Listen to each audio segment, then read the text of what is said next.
James was smart. He was fairly quiet. He was well-behaved, polite. You know, once you talked to James for a while, you would start that sympathy towards Nazism, that idolization of Hitler, that you know, belief in white supremacy. It would start to creep out. Referred up to administration, and they handled it. And you know, people at the school knew. Leadership knew. You know, people at the school knew. Teachers knew.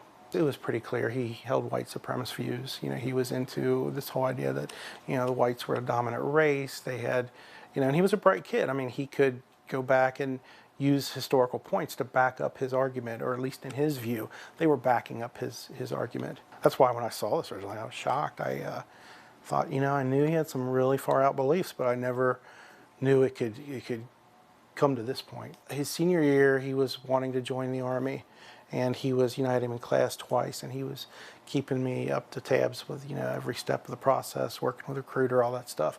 And at the end of the process, he was denied, and it was, at the time, you know, a big letdown for him. We were having a conversation, and he was diagnosed as a schizophrenic.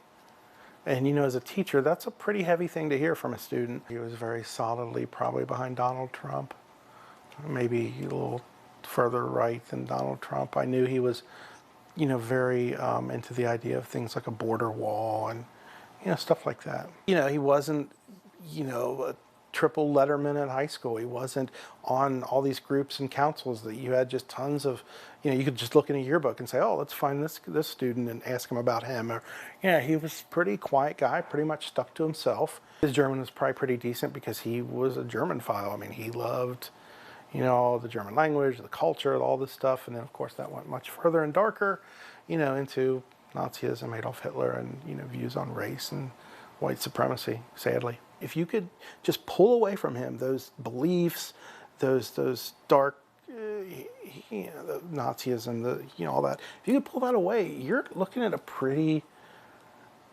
straight-laced, you know, standard guy.